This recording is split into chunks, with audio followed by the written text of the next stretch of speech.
of the Chinese Historical Society of Southern California. I would like to welcome all of you to tonight's program, Reflections on an Immigration Story in conversation with Livia Blackburne. Tonight's program is being recorded so that the audience video, audio, and chat functions will be disabled. If you have any questions for the speaker, please use the Q&A function to type in your questions and they will be answered after the program as time allows. Let me give everybody a little brief introduction to the society. The Chinese Historical Society of Southern California was established in November 1975. Susan Dixon, a retired teacher at Castler Elementary School located in Los Angeles, Chinatown, is currently serving as the president of the board of directors. She has been on the board for over 27 years. She's also actively involved in several civic and community organizations, both nationally and locally in Chinatown. A little bit about the Chinese, what we do as a society. The Chinese Historical Society, the main task of the society is reflected in its mission statements. It is to pursue, preserve, and communicate the knowledge of history and historical role of Chinese Americans in Southern California, and to promote the Chinese American heritage to the communities at large. For more information about the Historical Society, please visit the website by typing in chssc.org. Tonight's moderator is Eugene Moy. He has been a member of the Historical Society since 1976 and currently serving as vice president of the board of directors. He has been involved with public history and historic preservation for many years. He also serves on many other community organizations. Eugene retired after over 35 years in planning and economic development of cities in Los Angeles County. Now I would like to welcome him and pass my mic to him for him to introduce the speaker of tonight's program. Eugene. Thank you, Howard. I really didn't need that introduction. I'm really here to really share with you a really compelling story of how one person who has migrated to the US has taken an interesting journey, and her story is partly told in a piece of literature that she has written. Livia Blackburne was born in Taiwan, migrated with her family to the US, and we're going to get into that actually during the Q&A. I think today, one of the things that we want to do is to really start off with the story, and then we'll get more into the biographical information. I do want to mention, if some of you have seen the newsletter already or the announcement, Livia did migrate to the US. She did start off in New Mexico, but ended up going to Harvard and MIT and getting her PhD. And then she started raising a family, and she also started writing books. And this is all the interesting story that we really want to tell. So what I'd like to do is just to basically pass the screen to Livia Blackburne, and she will tell the story of I Dream of Popo. Well, thank you so much for having me, and thank you for the introduction, Eugene. So yeah, I guess so what we'll do is I'll start with a reading of the story, and then we will go on to the rest of the discussion. Let me see if I can bring it up here.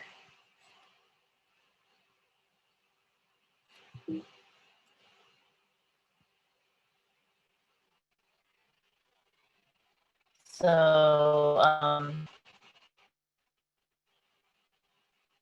the book is called I Dream of Popo, Popo being the Chinese word for maternal grandmother. And it's illustrated by Julia Kuo, written by me. And I dream with Popo as she rocks me in her arms. She sings Bei Bei Xing, Bei Bei Gan. In my heart, I hear my baby, my heart, my baby, my love. I walk with Popo in the park, squeezing her finger in my chubby palm. When I wobble, she holds me up. She pushes me on the swing and lifts me to hear the birds sing.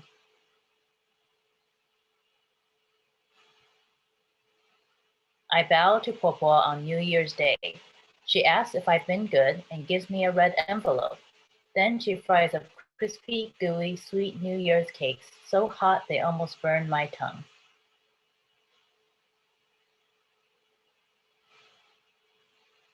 I sit with Popo and she shows me where I'm going to live. Here is Taiwan, so tiny, surrounded by blue. There is San Diego, far, far away. You will learn and see many new things, she says. I wave at Popo before I board my flight with Mama and Baba. The airplane thrums like the biggest cat I've ever seen. Fly safely, Popo says. Call me every week and tell me about your adventures. I think of Popo as I meet new friends, kids with hair of every color and skin of every shade. They say hi. I say ni hao. I talk to Popo from across the sea. I'm learning a new language, I say, and I miss your dumplings. I'll make them for you when you visit, she says. I draw Popo at my new school. Below the picture I write my grandma, though it feels strange to call her that. I learn other words too. Taiwan, dumplings, motorcycle, home.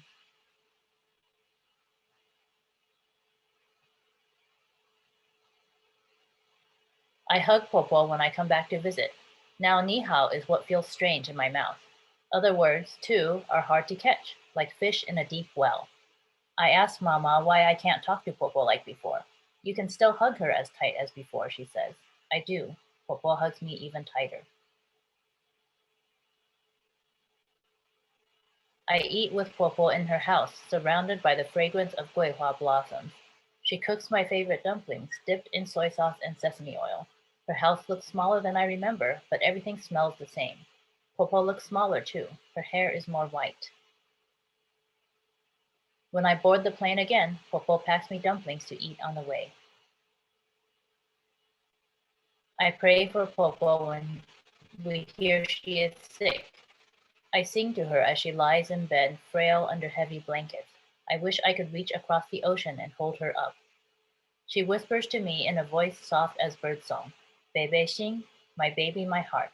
It's a promise and a kiss.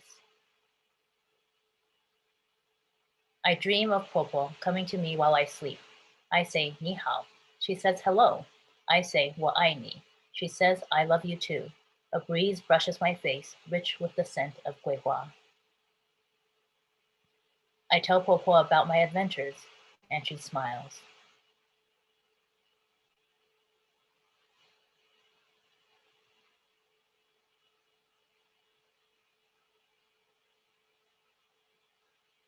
And yeah, that's it.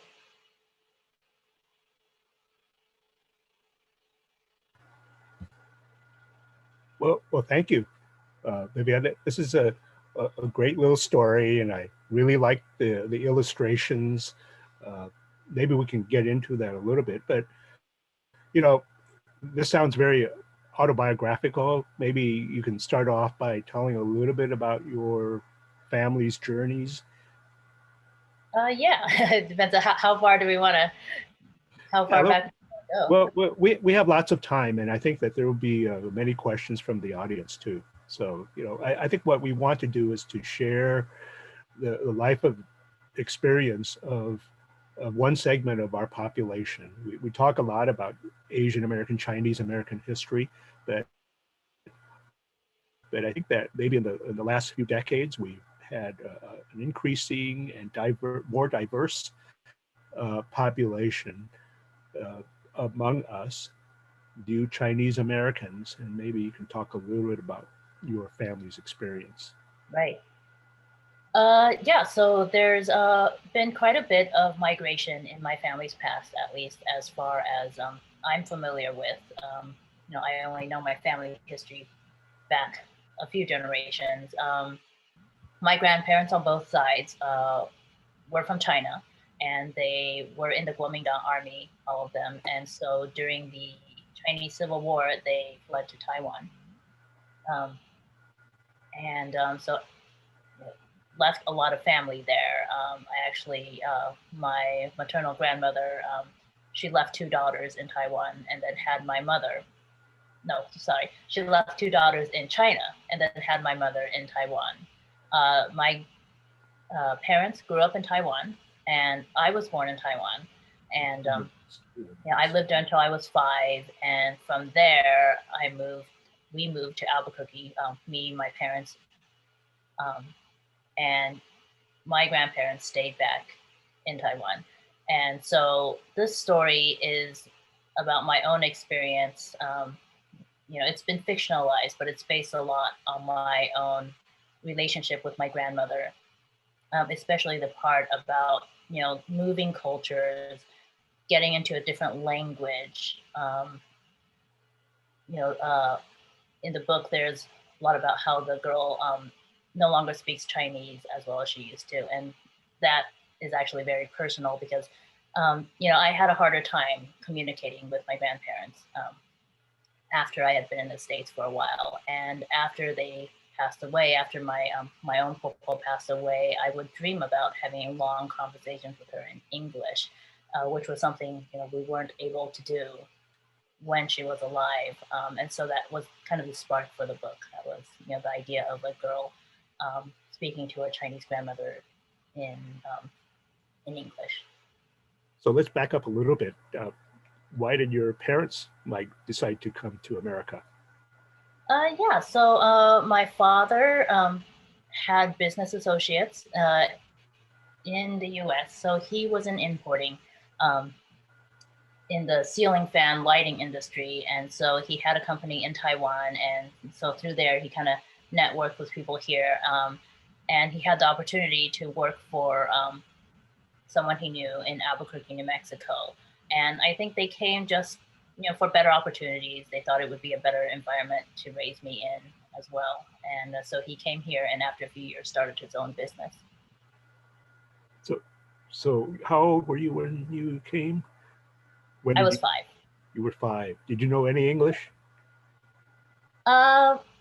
Maybe a few words here and there. Yeah, it was, it's funny, like you don't really remember the process of learning a language at that age, but I just remember, at one point I didn't understand what everyone was saying, and then I did. I went to kindergarten over here, and I think that first year I said nothing. I just stayed in class and just kind of watched everything. And then the year after, one of my classmates went home and told her mom, "Hey, Livia talked today." So, at some point I picked it up, and I don't know how it happens at that age, but were there any other Chinese or Taiwanese in New Mexico?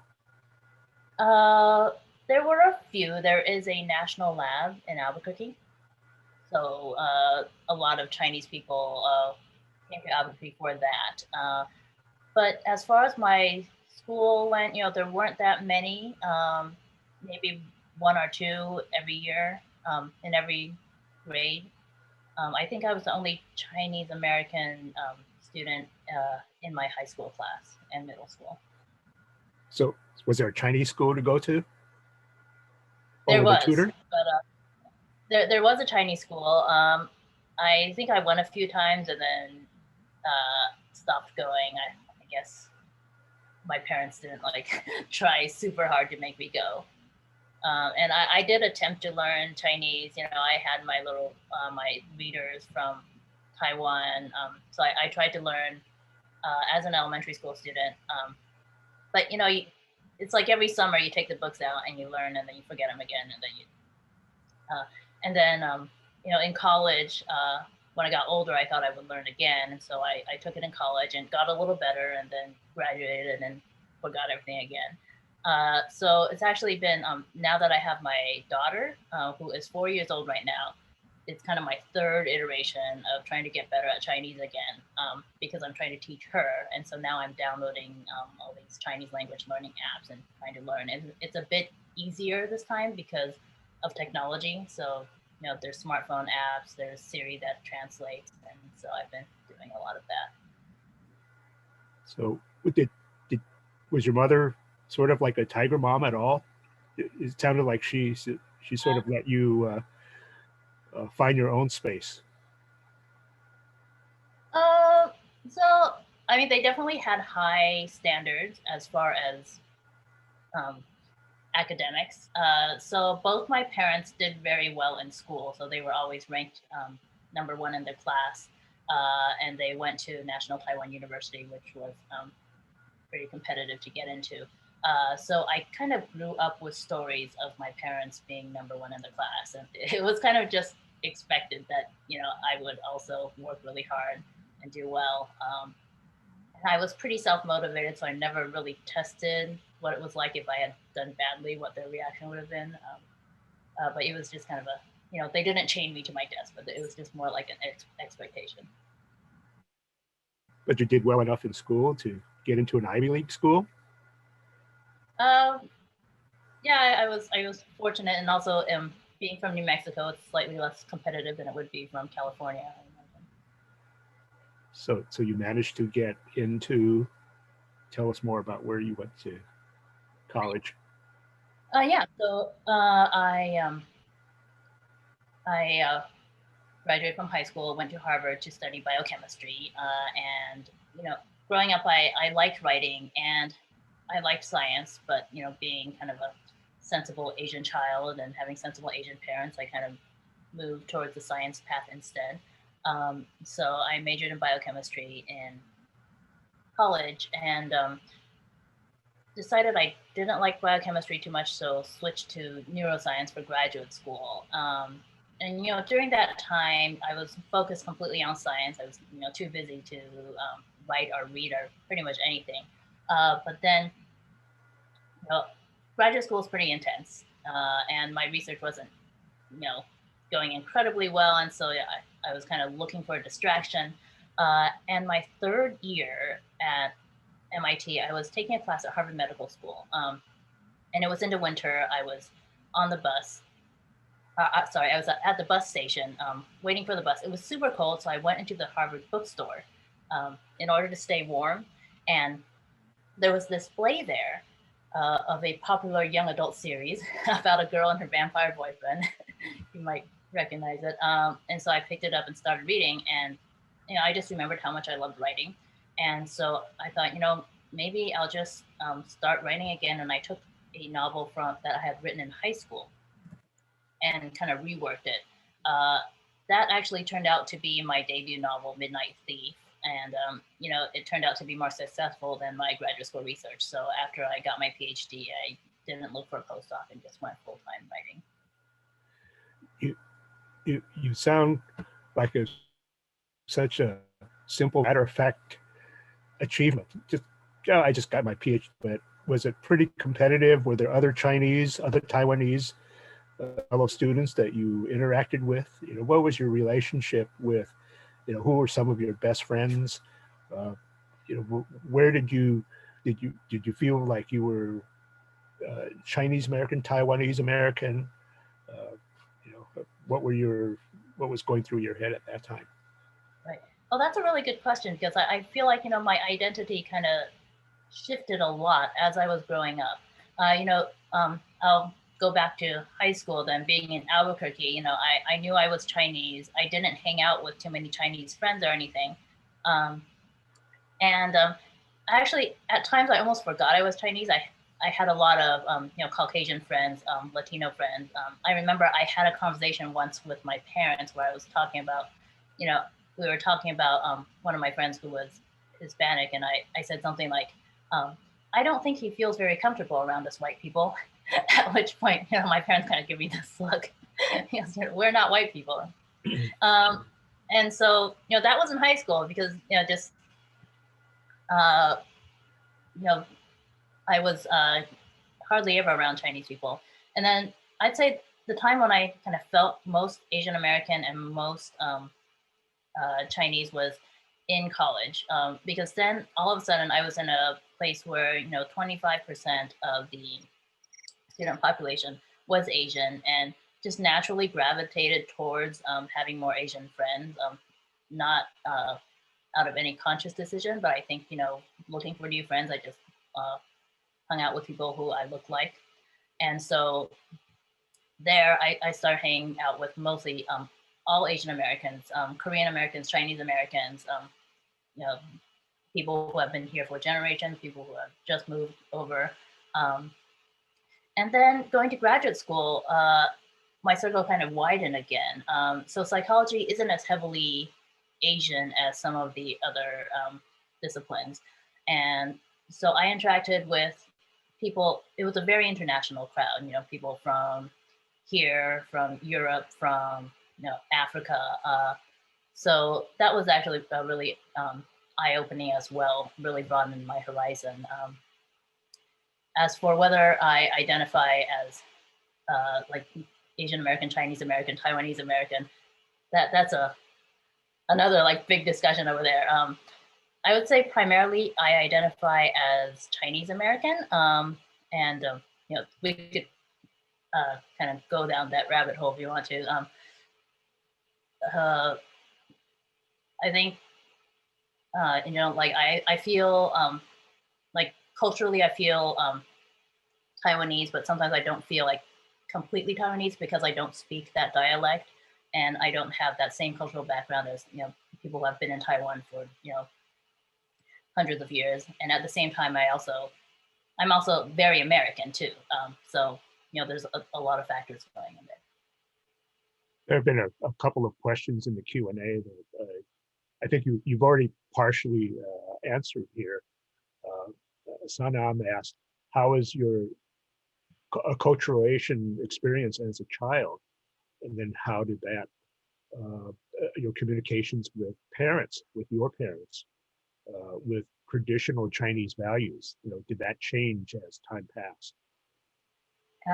Yeah, that's a great question. And it, sometimes it's kind of hard to identify how, those values change because they're so ingrained. I definitely feel like I'm probably more individualistic than most Chinese people would be. But at the same time, I feel like I have more of a communal mindset than a lot of my American peers.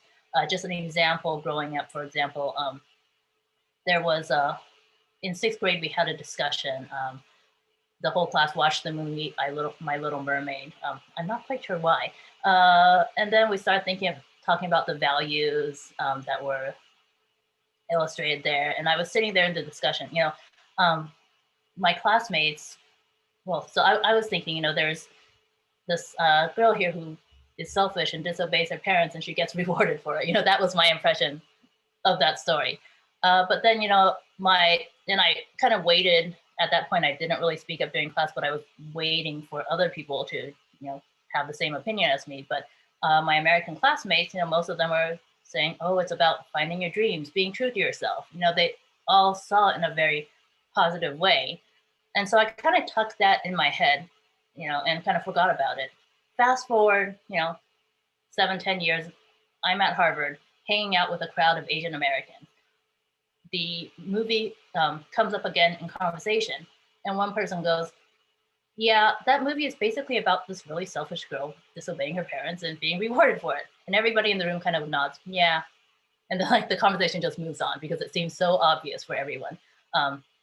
So I just thought that's a fun illustration of how, our cultural values are, they affect how we see the world. So do your parents, because really the family had its roots in the mainland, do they identify as Chinese or Taiwanese more? I would say my parents identify as Chinese, for sure.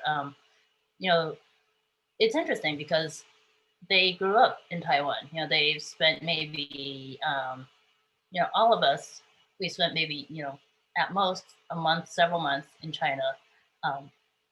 And we know Taiwan much better, but, as far as Taiwanese identity goes, there's so much history there. There's, because of the different groups that have come over, and because the native population in Taiwan have been kind of mistreated sometimes by the government.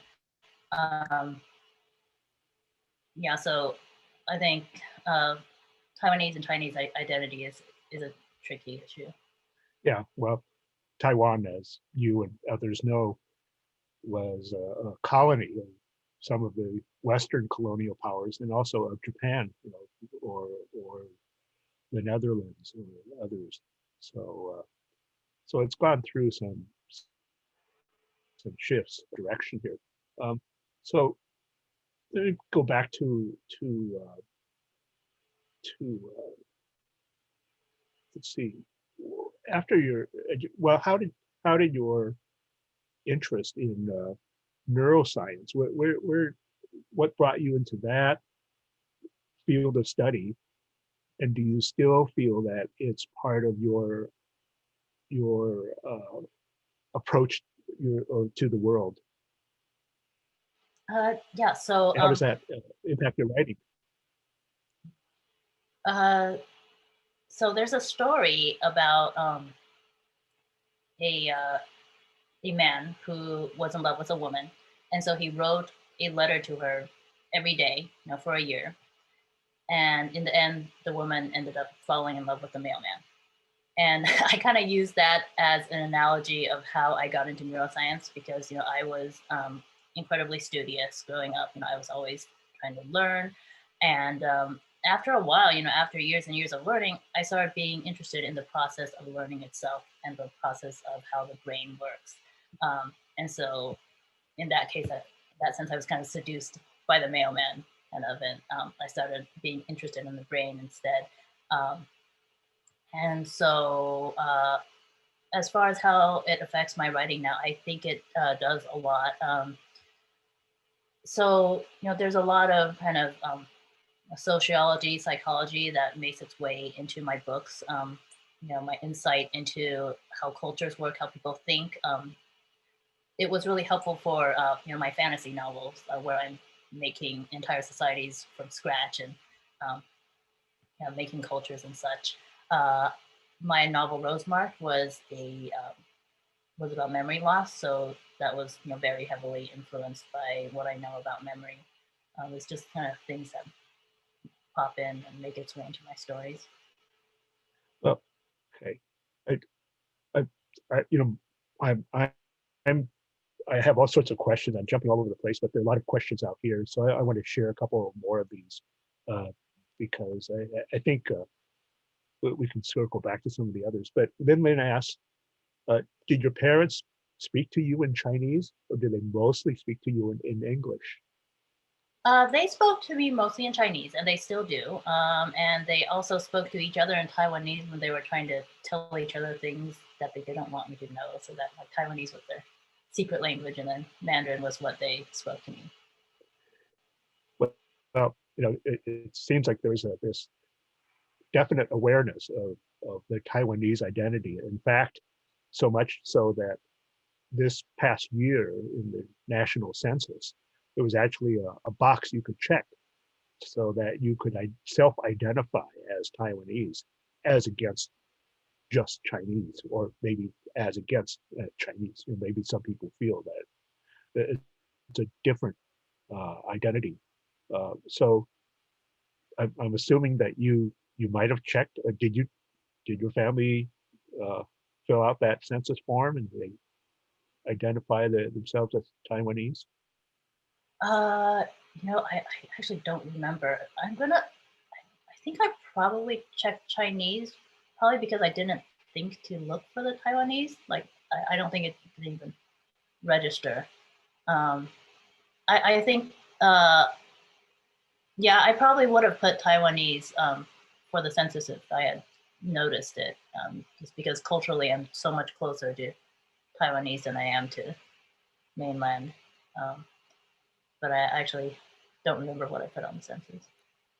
I'm going to kind of jump. I'm sorry that if it seems like we're kind of jumping all over the place, but I think that there are some things to explore here that might be worth hearing.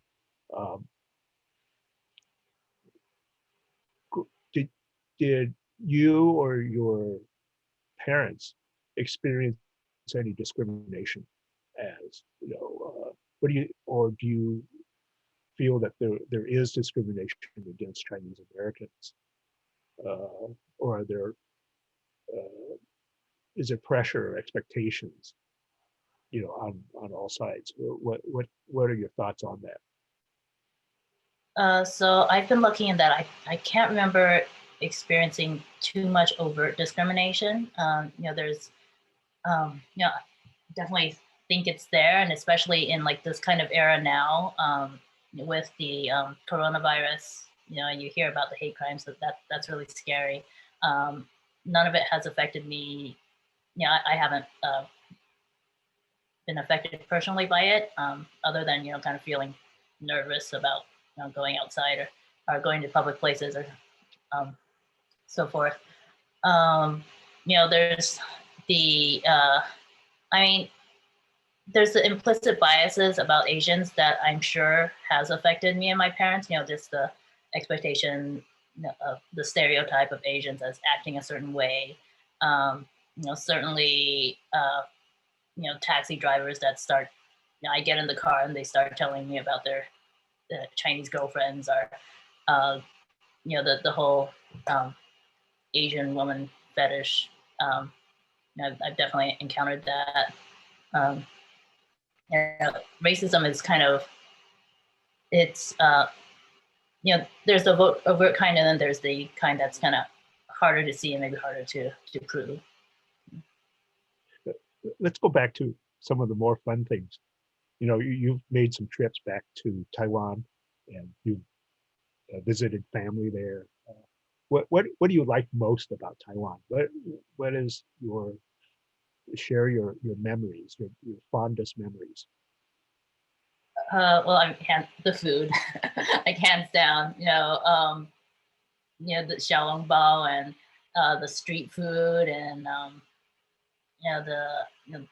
you go to the get mi fan from the street stands, or else you go the breakfast, the doujiang, the soy milk, and sao bean.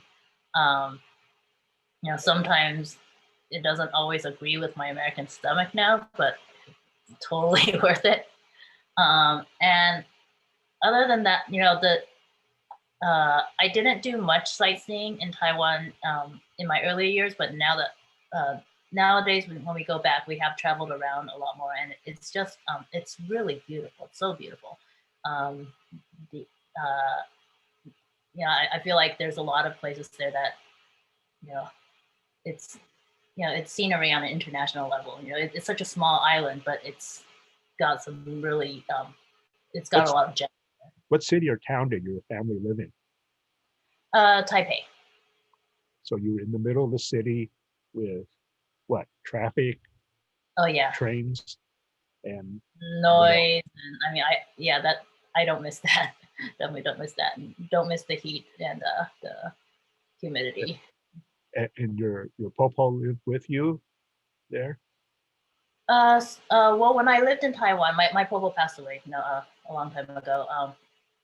She lived a few blocks away, within walking distance, so she would actually walk over a lot and cook dinner for us, and take care of me. What would she cook for you? I remember she would make tilapia, like 无锅鱼, and her marinated in soy sauce. That's the one I remember the most. Nothing like a fresh steamed fish, right? Yeah. And she used to make it a lot for my mom growing up too. I think she had a fish every day, and then and crabs, and she'd sit there and get the meat out of the crab for my mom, and my mom would just eat it. So there's still more questions here. Let me pick out a few of this one. About the story, or a couple of stories. What advice might you have for an aspiring writer? Do you have good training in STEM, or what kinds of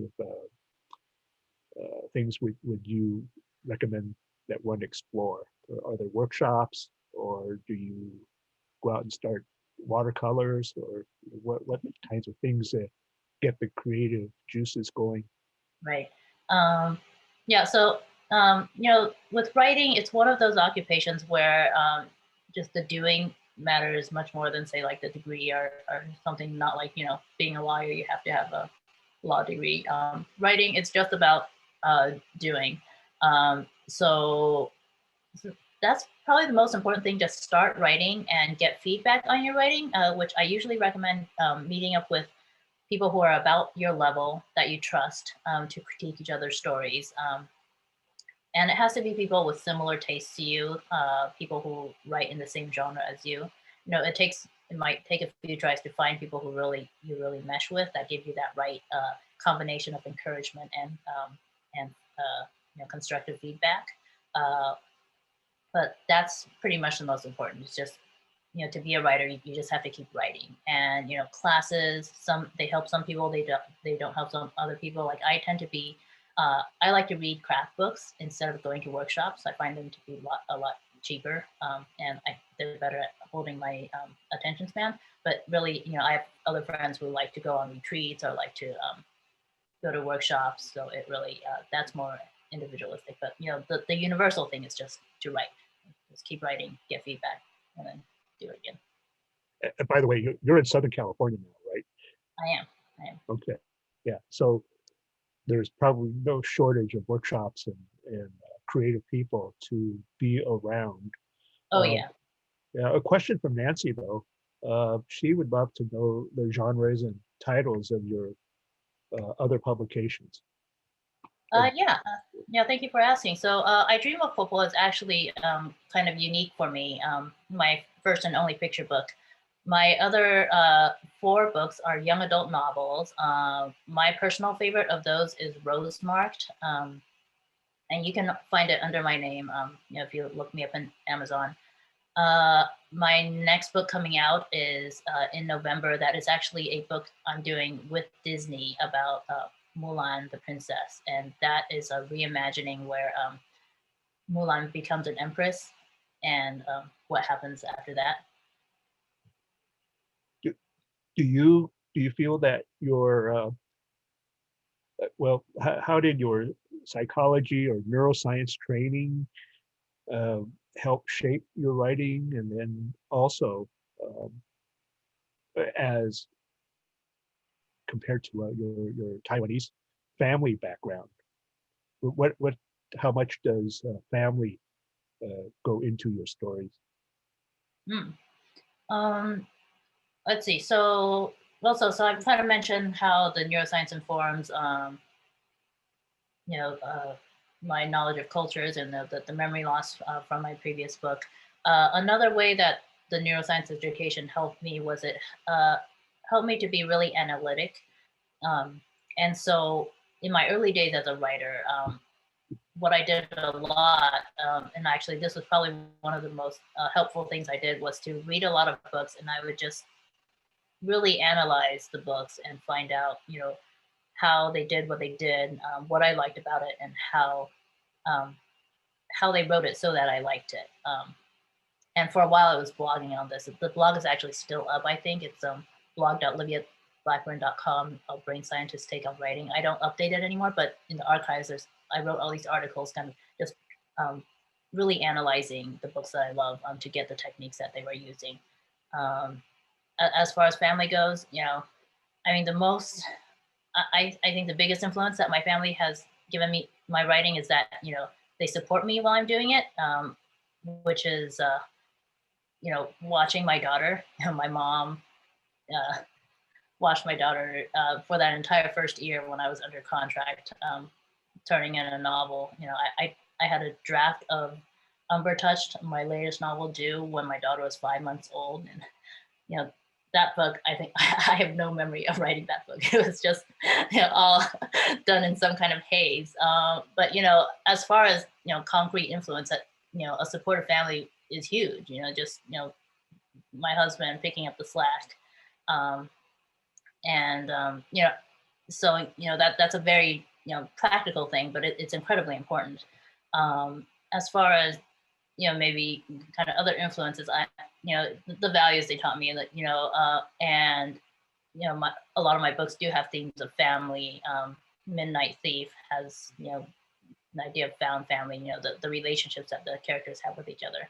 And obviously, I Dream of Popo is very much about family. So how did you just launch into writing? When you got your PhD, did you search around for jobs in the field or teaching jobs, or did you just sort of always have this dream that you wanted to write? Yeah. So, I was in grad school for 8 years. It probably took me about 1 or 2 years to kind of figure out neuroscience wasn't for me, and then it kind of took me the rest of the 8 years to kind of act on it.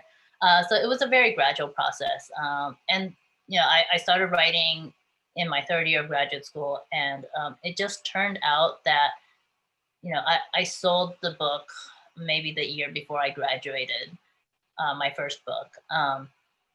And so I just kind of transitioned fairly seamlessly. And again, on a very practical level, at that point I was also married to someone with a steady job.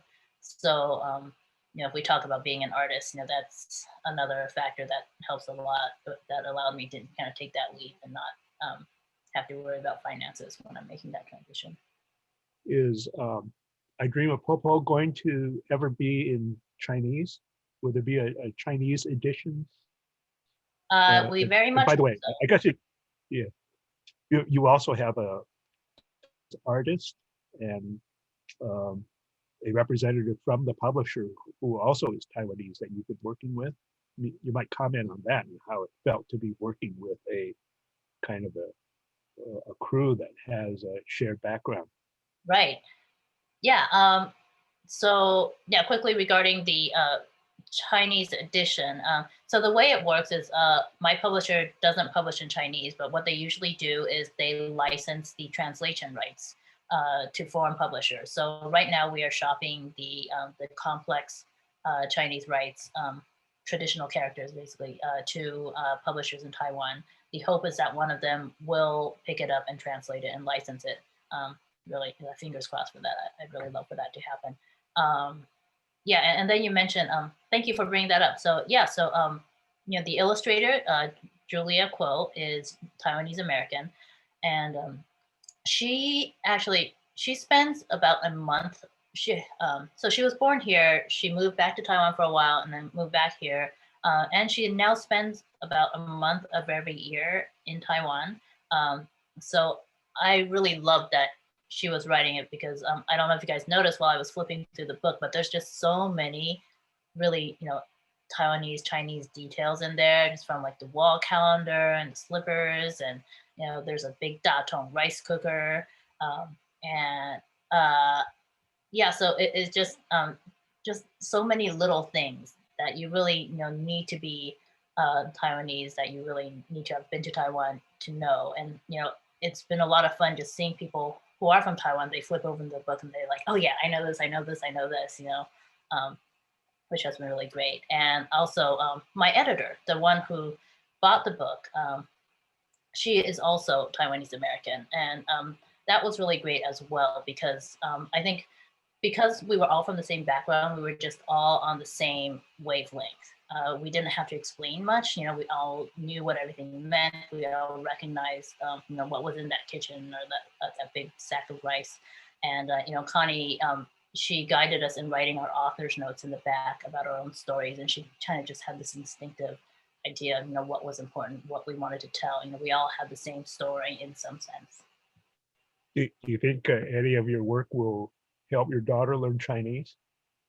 Is she taking classes? Is she does she have a tutor?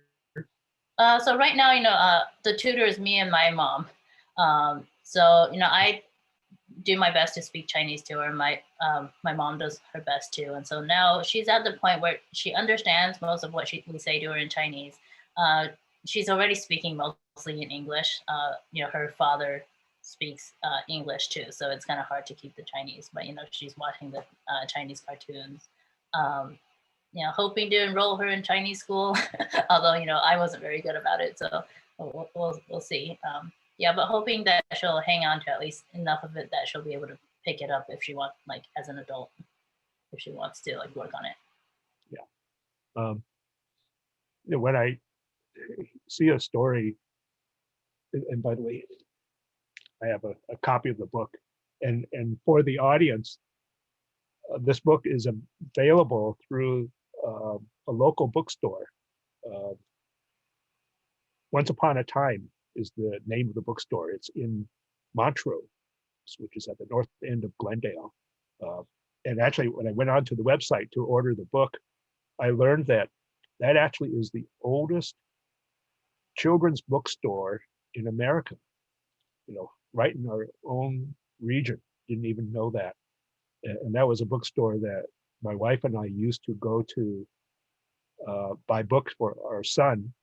And I don't know if anybody can see in the background there, but there's a little self-portrait of our son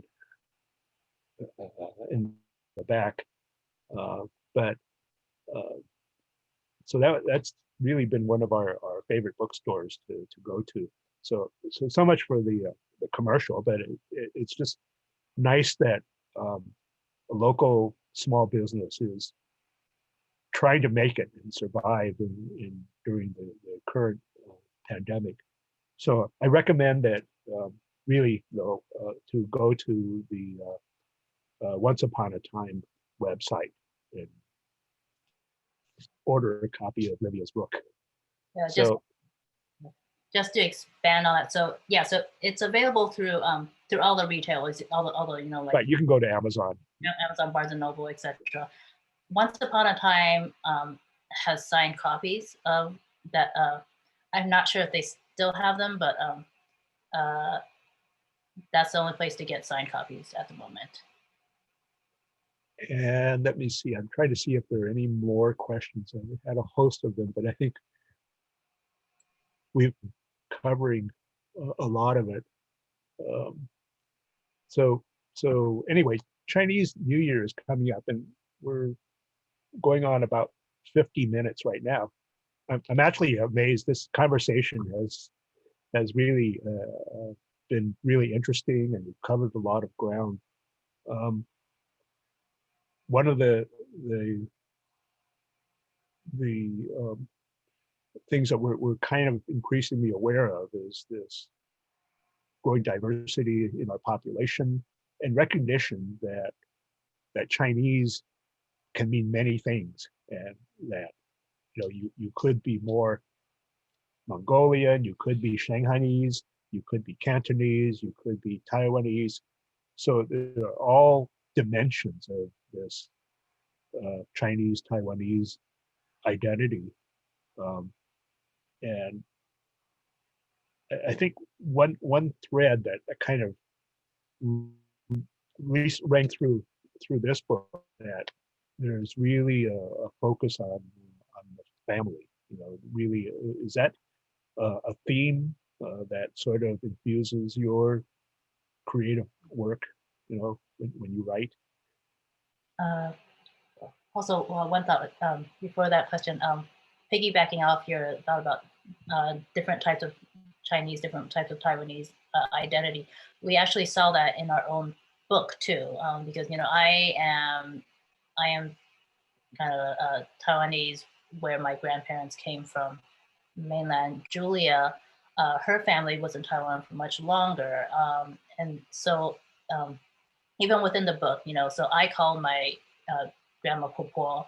She called her grandparents Ama and Agong, which is kind of a more Taiwanese way to say it, as in Taiwanese language way to say it.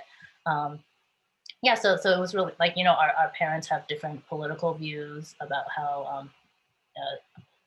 Taiwan should kind of go forward. So it was kind of nice to have such a diversity of different types of Taiwanese people, even in this one project. And so your other question was about family. Family, yeah. How strongly does family ideals, maybe you were taught certain Confucian values, to respect the elders, to recognize certain holidays. Mhm. Is that part of your identity, some of your thinking? Yeah, I think definitely, like, filial piety has been ingrained into me a lot.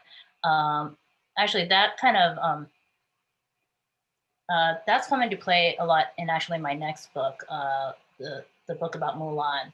Um, Mulan is, she's she's kind of known in the U.S. as a woman who dresses up as a man to fight, and you know she's certainly not the only woman who's in literature who's done that. There's been American books as well about girls who dress up as men to become fighters, and it was really important to me to kind of make a distinction about Mulan's story, though, which was that her motivation was mainly through her filial piety. That was what distinguished her as a heroine. So, for example, there's another series of books by Tamara Pierce. It's it's Alana, the first adventure, and that series, which I love dearly, is about a girl who dresses up as a boy to become a knight, and she did it for glory. She wanted to be, she wanted to be a boy so she could, go out, fight monsters, become a hero, so people would sing ballads about her. And I really wanted to distinguish Mulan as a character from maybe other characters like that, because Mulan, she did do great things, but she did it primarily to save her father's life, and everything comes out of her selflessness. It's a pretty consistent characteristic, whether you're doing this to save your father or your mother, your parents. People do make those kinds of sacrifices, but obviously here we're able to express ourselves in so many different ways. We don't have to deal with some of those forces that historically, in China, that we had to deal with. Right. So maybe another last question, and we're almost at the end of our hour. Amazing how much time, how that time has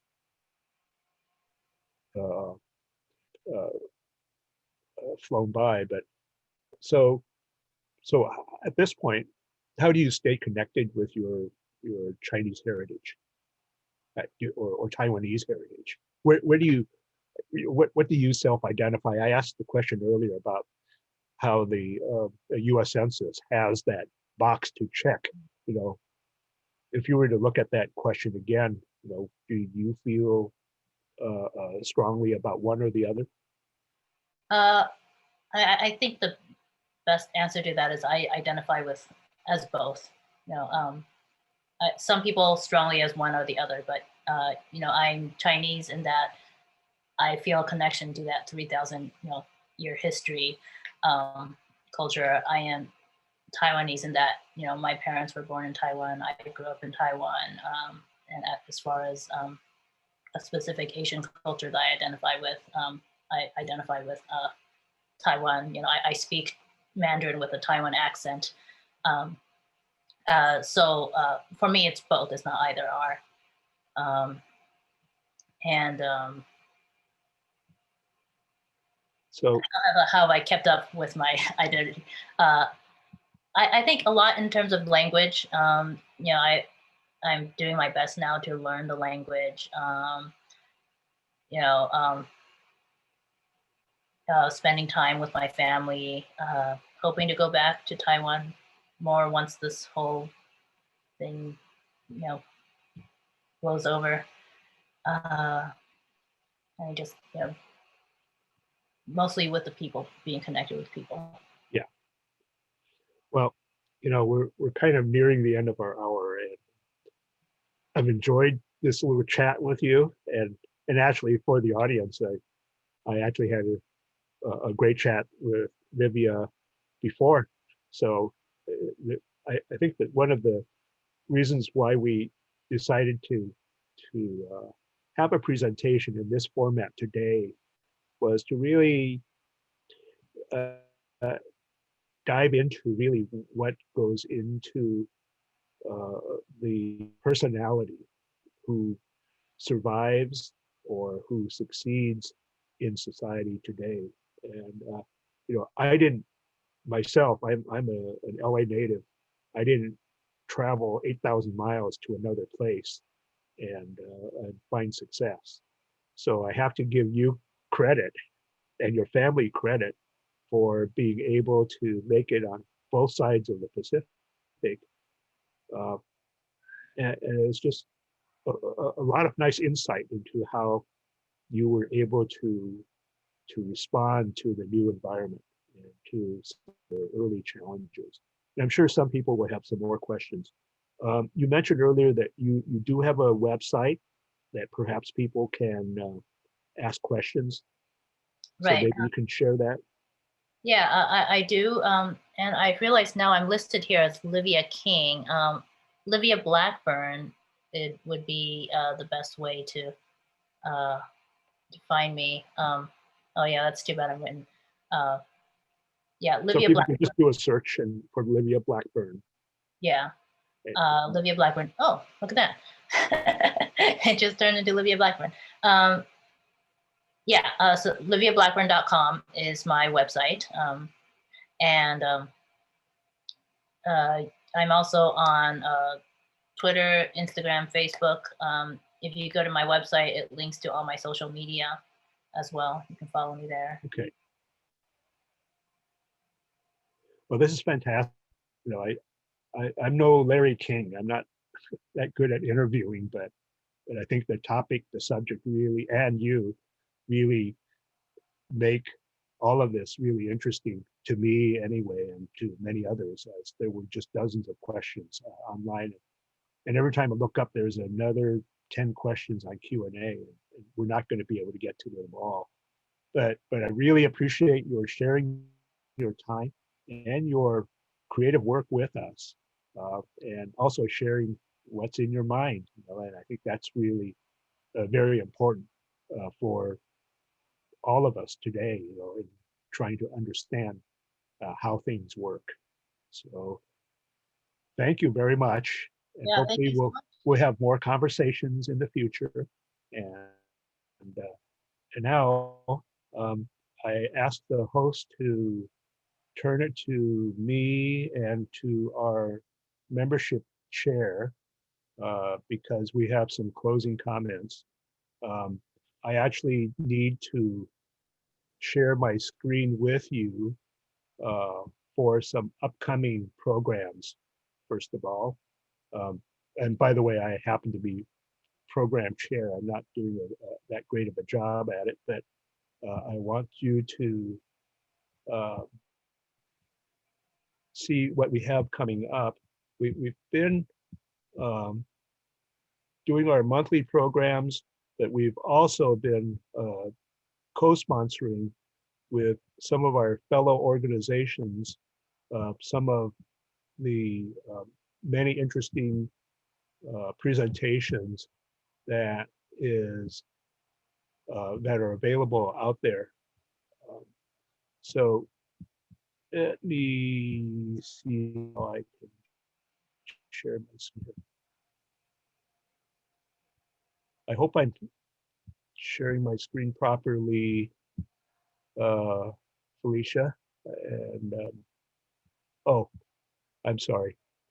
I just have to hit my share screen button. Okay.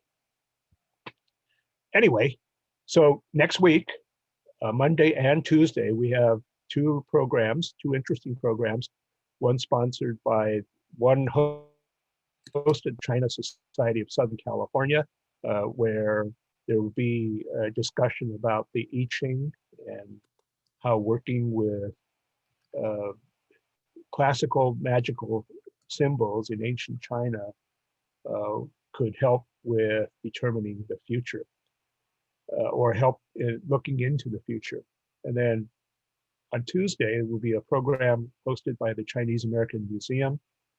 Yoon-hee Kim, a tea expert who actually gave a talk about a week and a half ago at a very thorough and absorbing conversation. Actually, it was more than an hour and a half.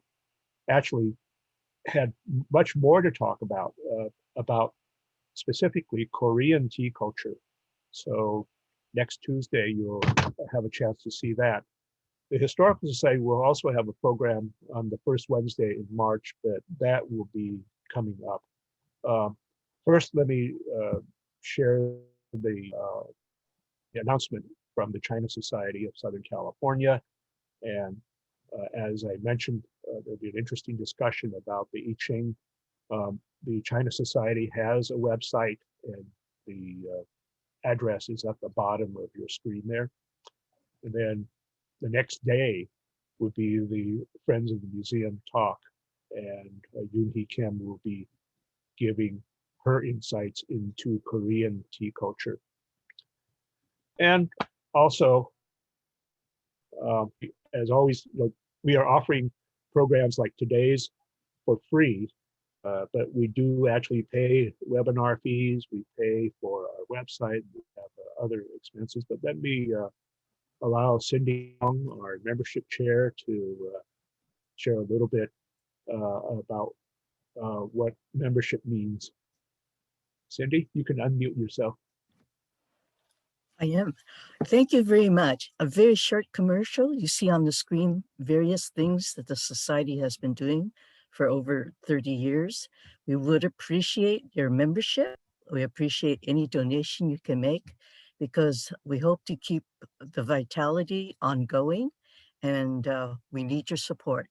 So thank you very much for joining us tonight. We hope you enjoyed the presentation, learned Cindy, something. one last thing. I'm sorry for interrupting, but Oh, go ahead. Take we're it friends, away.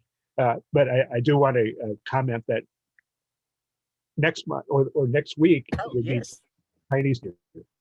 absolutely. So every year for the last 4 years, the Chinese Historical Society has been marching in the New Year's parade, in the Golden Dragon Parade in Chinatown. This year, unfortunately, there won't be a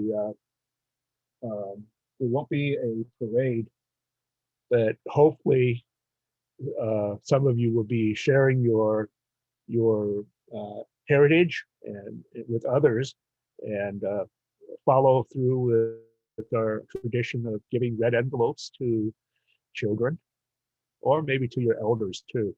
But it's red envelope time, and time to feast on New Year's goodies. So anyway, so we won't be able to get together as we can, and maybe we will find a way that we can have a great celebration virtually in the coming months, and things are a little bit safer. But in the meantime, like to Cindy and I and the board of directors of the Chinese Historical Society of Southern California, we really wish you a happy new year and wish you a good evening. Thank you very much for joining us tonight.